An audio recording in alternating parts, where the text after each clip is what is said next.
करण हुआ है या जो अवैधीकरण जो चल रहा था उत्तर प्रदेश में, उससे वो संघर्ष करते रहे।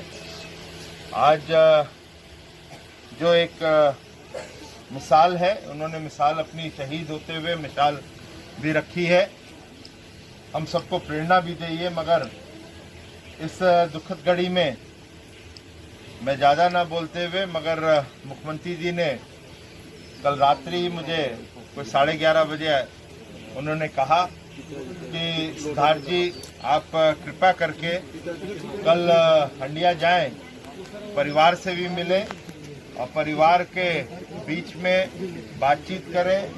मेरी तरफ से मैं भी आऊँगा, मगर उन लोगों से बातचीत करके उनको क्योंकि संवेदनशील मौका है।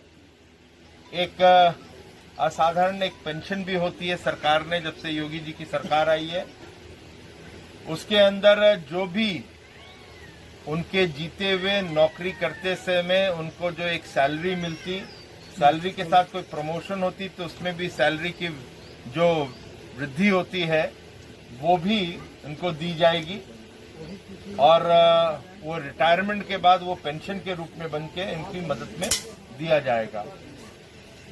मगर आर्थिक एक मदद ही हो सकती है, वो जो क्षति है उसका जो सामना परिवार को करना पड़ेगा। मेरे को लगता है सरकार की तरफ से, क्योंकि मैं भी प्रयागराज का हूँ, मुख्यमंत्री जी की तरफ से, गाँव वासियों की तरफ से हम उनके साथ खड़े रहेंगे और हमेशा जो भी आपको आवश्यकता पड़ेगी वो जरूर हम लोग करेंगे।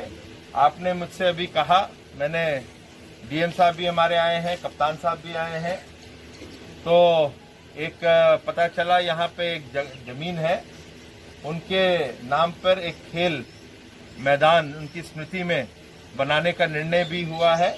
हम लोग वो करेंगे जिससे कि हमेशा वो यादगार रहे, वो प्रेरणा के रूप में रहे और आने वाले समय में आप के पति और आपके बेटे, आपके पिताजी, भाई एक देश के लिए और उत्तर प्रदेश के लिए एक बहुत बड़ी एक मिसाल के रूप में बन के रहते हैं और वो हमेशा हम लोग को प्रेरणा देंगे।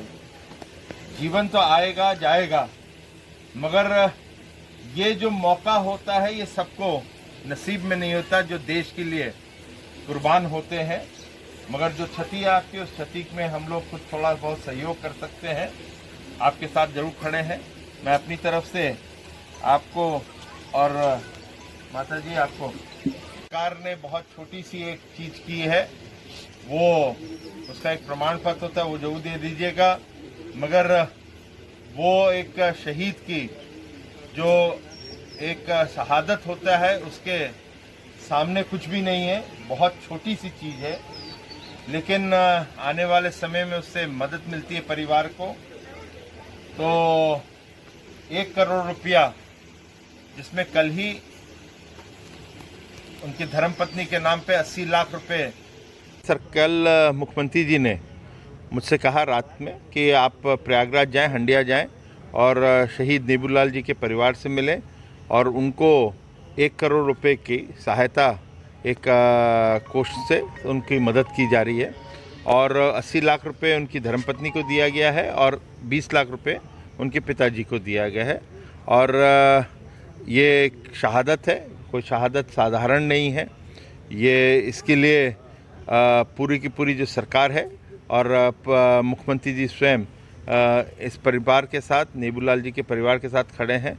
और साथ ही साथ वहाँ पे एक और चीज़ की भी डिमांड थी।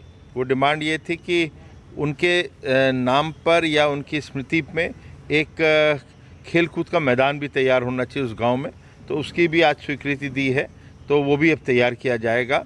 मगर सरकार पूरी की पूरी उस परिवार के साथ इस मौके पे खड़ी हुई। नौकरी भी किसी परिवार के सदस्य को नौकरी नहीं, देखिए उसके लिए भी उन लोगों ने एक जो आवेदन किया वो दिया जाएगा। मगर जब से योगी जी की सरकार आई है, तो योगी जी ने विशेष रूप से एक कैबिनेट से अप्रूव करके ये प्रबंध किया है कि कोई भी उत्तर प्रदेश का कोई भी सैनिक बल जिसके अंदर पुलिसकर्मी भी होते हैं, उन लोगों की कार्य करते समय कोई दुर्घटना होती है, मौत होती है, तो उनको पूरी की पूरी सैलरी जिस प्रकार से प्रमोशन के साथ उनको जो दी जाती है वो परिवार में दी जाएगी और उसके बाद वो पेंशन के रूप में दी जाएगी।